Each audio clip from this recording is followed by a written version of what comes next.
శుభోదయం. అందరికీ అమ్మల దినోత్సవం శుభాకాంక్షలు. నేను మీకు ఒక చిన్న కథ చెప్తాను. కడుపులో ఉన్న శిశువు భూమి మీదకి వచ్చే ఒక రోజు ముందు శివయ్యతో ఇలా అన్నాడు, శివయ్య, నన్ను రేపు భూమి మీదకి పంపిస్తున్నావు. అక్కడ నాకు ఎవరు తెలీదు, మళ్ళీ నేను అక్కడ బ్రతకడం ఎలా అని అడిగితే, అప్పుడు శివయ్య, నీకోసం నేను ముందుగానే ఒక దేవతని పంపాను. ఆ దేవత నిన్ను అందరికన్నా ఎక్కువగా ప్రేమిస్తుంది, ఇష్టపడుతుంది.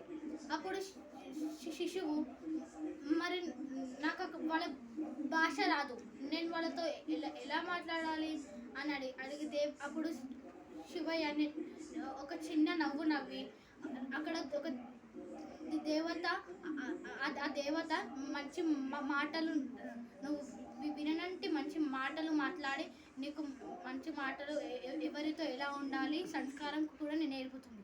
అప్పుడు శిశువుడు, మరి నాకు ఆకలి అయితే అని అడిగితే, శివుడు, నీకు ముందుగా అక్కడ ఒక దేవత ఉంటుందని చెప్పినా కదా, ఆ దేవత తినకపోయినా నీకు తినిపిస్తుంది. అప్పుడు శిశువు, ఇంతకీ ఆ దేవత ఎవరు, ఆమె పేరేం పేరు అని అడిగితే, అప్పుడు ఆ శివయ్య, ఆ దేవత పేరు అమ్మ అని చెప్తాడు.